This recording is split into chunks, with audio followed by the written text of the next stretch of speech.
Hoje, vamos falar de edema periférico.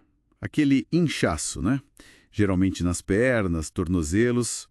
Isso. É um acúmulo de líquido ali nos tecidos, fora dos vasos sanguíneos. E a gente vai tentar entender melhor isso olhando para um caso clínico e para como funcionam nossos capilares, sabe? Para desvendar por que esse líquido extra se acumula. Quais sistemas estão envolvidos nisso tudo, né? A chave, assim, está num equilíbrio bem delicado lá nos capilares, que são nossos menores vasos. Pensa, tipo, numa balança. Certo. De um lado, você tem a pressão hidrostática. É a força da água, do plasma, tentando escapar do vaso, né? Empurrando para fora. Exato. E do outro lado, tem a pressão oncótica. Essa é gerada principalmente pelas proteínas no sangue, como a albumina. Ah, a albumina, ela funciona como uma esponja, segurando a água dentro do vaso. Exatamente essa ideia. Puxa a água de volta. E além dessas duas forças, tem o sistema linfático, que funciona como um dreno, recolhendo o fluido que escapa para o espaço entre as células. Entendi. E o edema, então, ele surge quando essa dinâmica falha, quando a quantidade de fluido que sai para o espaço intersticial é maior do que a capacidade dos linfáticos de remover. Vários fatores podem causar esse desequilíbrio. Ok, então vamos dar uma olhada nessas causas. As fontes falam de 3 categorias principais, né? Isso. A primeira seria um aumento daquela pressão que empurra para fora, a hidrostática. Aham. Isso pode acontecer, por exemplo, quando o corpo retém muito sal e água, tipo na insuficiência cardíaca ou renal. Exatamente. Ou também se tiver alguma coisa dificultando o retorno do sangue pelas veias, como numa trombose venosa. A pressão lá no capilar aumenta. Faz sentido?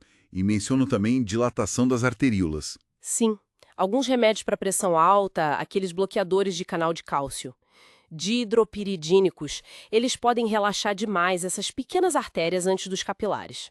E isso aumenta a pressão lá na frente no capilar. Entendi, ok. Segunda causa. Diminuir a pressão oncótica. Ou seja, quando faltam aquelas esponjas, a albumina principalmente. E por que faltaria albumina? Olha, pode ser por perda pelos rins, como na síndrome nefrótica, ou o fígado não produz direito, na cirrose, por exemplo, ou até mesmo desnutrição severa. Certo. Menos esponja, mais água escapa. E a terceira causa? A terceira é problema na drenagem mesmo, obstrução linfática. O ralo entupido. Isso. Se os vasos linfáticos estão bloqueados, seja por uma infecção, como filariose, ou um câncer invadindo, ou até por procedimentos médicos, tipo tirar linfonodos numa cirurgia ou radioterapia. O líquido não tem para onde ir e acumula. Certo. As fontes trazem um exemplo que conecta isso tudo, de um paciente com DPOC, doença pulmonar obstrutiva crônica. Sim. É um ótimo exemplo de como as coisas se conectam. Como que um problema no pulmão causa inchaço na perna? É uma sequência, sabe? A DPOC leva a uma falta crônica de oxigênio no sangue, a hipóxia. Uhum. Essa hipóxia faz os vasos sanguíneos lá do pulmão se contraírem. Isso aumenta a pressão na artéria pulmonar. O coração direito, que bombeia sangue para os pulmões, começa a sofrer para vencer essa resistência toda. Ah, ele fica sobrecarregado. Exato. Com o tempo, ele pode falhar. É o que chamamos de cor pulmonale. Certo. E a falha desse lado direito do coração aumenta a pressão nas veias grandes, na veia cava. A pressão venosa central sobe. E essa pressão alta se transmite de volta para os capilares do corpo todo. Justamente. A pressão hidrostática lá nos capilares das pernas, por exemplo, aumenta. E aí, edema. Nossa, que cascata. Então, tratar só o inchaço com diurético, por exemplo, não adianta muito se a causa base for essa, né? Não resolve a raiz do problema. O edema é um sinal, a ponta do iceberg. A insuficiência cardíaca, seja por DPOC ou outras causas, é muito comum como origem desse aumento de pressão hidrostática. E o corpo não tenta fazer nada. Que o sistema linfático tenta compensar no início. Tenta sim. Ele consegue aumentar a capacidade de drenagem dele para tentar lidar com esse excesso de fluido que está vazando. Mas tem um porém, né? Tem. Na insuficiência cardíaca, essa compensação é limitada, porque os vasos linfáticos eles devolvem o líquido que coletaram lá para o sistema venoso central. Onde a pressão já está alta por causa do coração insuficiente. Exatamente, fica mais difícil para o linfático escoar. E para complicar, na insuficiência cardíaca, o corpo ativa outros sistemas achando que está faltando volume, sabe? Tipo o sistema renina-angiotensina-aldosterona. Ah, o SRA? Isso.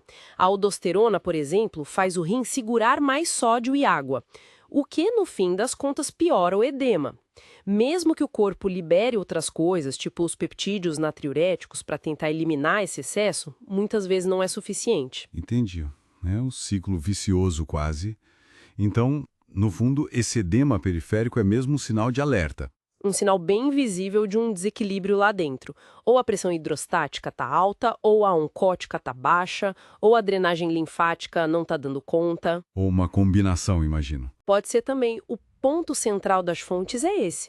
O líquido acumula no espaço intersticial por um desses motivos, e existe essa tentativa de compensação linfática que nem sempre funciona, como a gente viu na insuficiência cardíaca.